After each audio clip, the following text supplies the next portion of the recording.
Hello my friends, this is Wake Angel 2001, and check out my latest acquisition from GameStop, the giant Eggman robot playset. Funny story, I did not realize until yesterday that I had actually saved up 18,000 rewards points on my GameStop account, meaning I was able to get an $18 discount on this set, which normally would retail for $32. I got it for like $13. So, huzzah! On a somewhat related note, I also went into Midtown Comics and did some browsing, and was able to find the 2.5-inch Mighty the Armadillo, and the complete set of the Sonic the Hedgehog Nano Blocks. They are $12 a pop, so I only bought one, and I went with Amy Rose, because I will always stand for the waifu. But this video is about this set. We'll do the other two in their own videos. So the box is at an angle to prevent the ring light from making that reflection. But if I lift it up to get it out of there, we can take a close-up look at all the details. The front of the box features some nice rendered artwork, along with a exclusive figure included. I believe that we all know that there's Supersonic in there, but it was nice for them to not spoil it on the packaging of the toy. Although I do believe that this didn't actually release anywhere until well after the movie was out, so you know, now the movie is making its digital release, I'm pretty sure everybody already knows that. And the back of the box has an actual photo of the toy. We'll get more into that when I actually get it out of the box, but it basically shows off the play pattern. Like the arms are supposed to move, and then Sonic is supposed to be able to defeat this thing. So, yeah, let's go. Let's get him out of the box and take a look at the whole thing proper. And here is the set. I gotta say, it is a pretty big, impressive thing. I mean, that's a darn big rendition of the Death Egg robot. For comparison, here is the Tornado set. You know, it's about the size of a tornado. I mean, you're not exactly going to be able to use the Stash Smasher to break the wings on this thing, but you know, they tried their best. It's a rather impressively large thing, all things considered. Although I do not get that color scheme. Why did they go with this weird purple?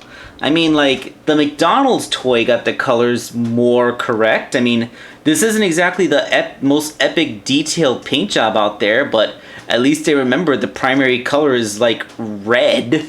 Like, in what universe is the Death Egg robot freaking purple? I've never seen purple before. Let's zoom in and get a close look at its details. Like the face, you got his eyes, the big smile on the mustache. Got the huge shoulder pads, a lot of details in the fists. Like, those forearms are not hollow, they are full-on straight-up fists. You got the bridge there, and of course the Supersonic figure. It's worth noting that even in the instructions that come inside the packaging, the illustrations show a regular Sonic, as if like it's a regular Sonic figure in the set. Like, I guess even once you open the box, you still don't get the spoiler until you actually take the figures out. So that's kind of amusing. Let's put the Supersonic figure to the side. I want to talk about him last. We're going to talk about the Death Egg robot itself. There's a bridge. It's supposed to work as a catapult, and the robot has these little handles in the shoulders that allow you to manipulate the arms. So you can, like,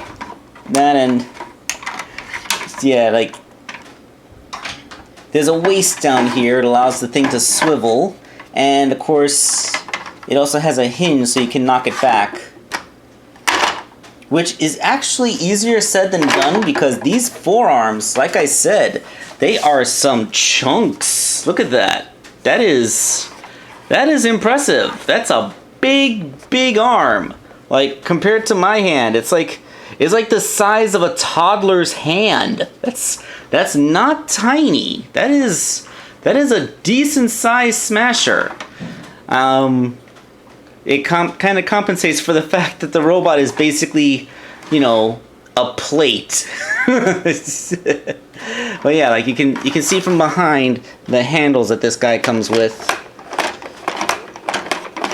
Yeah.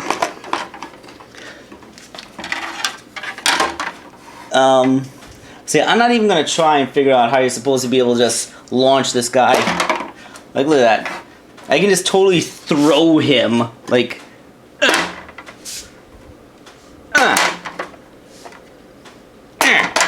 yeah.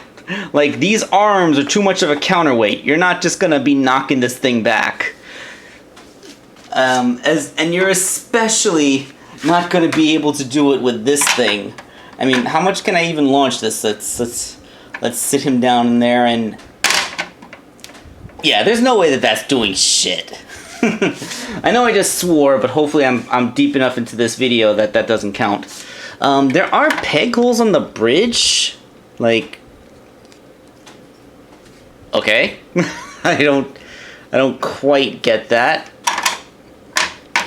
Of course, this is a reference to in the movie when Sonic was on the bridge and Robotnik triggered the nose fire to blow the bridge up as he was running on it. I found that amusing because in the video game Sonic and Knuckles, when you're facing against the final Death Egg robot boss, it actually does shoot fire out of its nose. It also has a Master Emerald powered laser cannon, but hey, it's nice to see that the people, like, a lot of people don't give the movie enough credit, but they really do reference a whole bunch of stuff. Okay, so let's, I guess that's all I really had to say about the Death Egg robot. I mean, it has some nice detailed molding. Those arms are some beefy chunks. Like, you could probably stand this up on the back of your desk and it makes a nice display piece. I just don't know why they went with purple. And, this little length of bridge, I don't really see why they made it like a cantilever. Wait a second.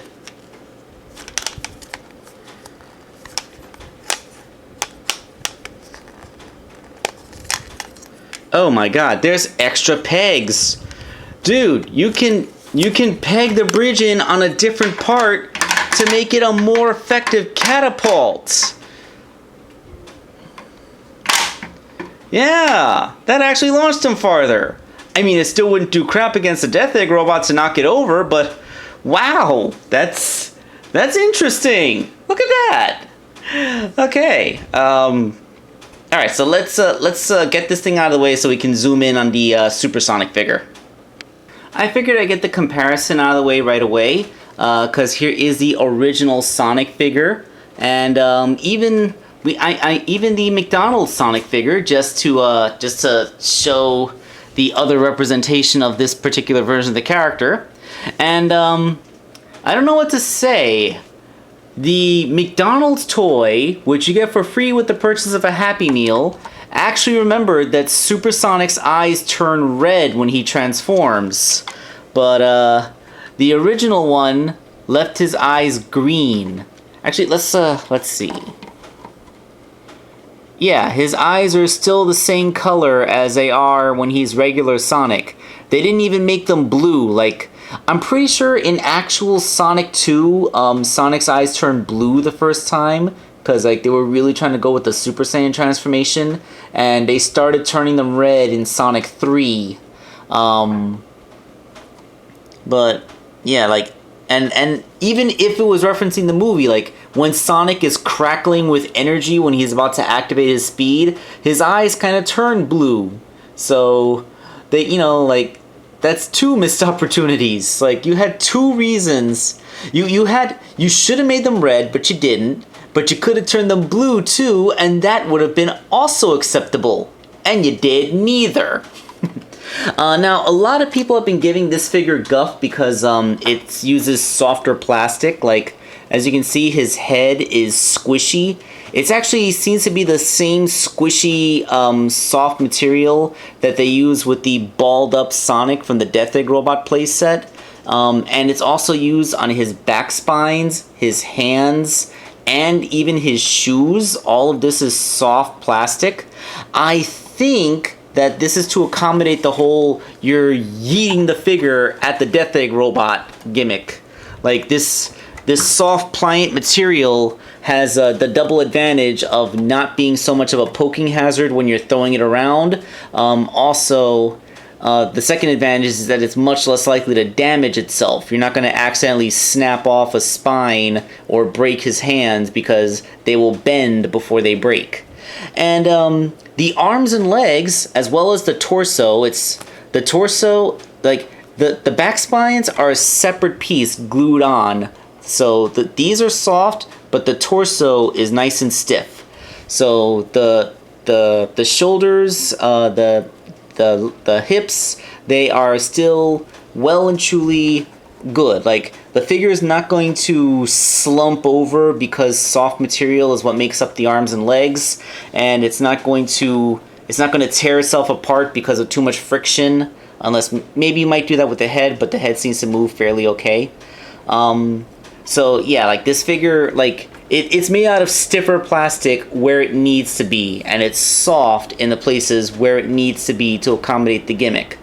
Overall, this is a perfectly fine 2.5-inch figure of Supersonic in this movie variant.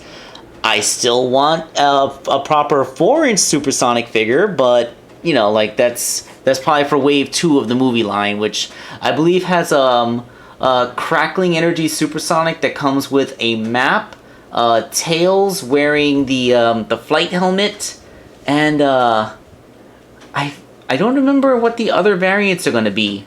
I mean, I know there's already like a 3-pack that has Sonic in various costumes he wears throughout the course of the movie, but yeah, like Waves have 4 figures in them. I don't know what the other 2 are. I haven't actually checked up on that.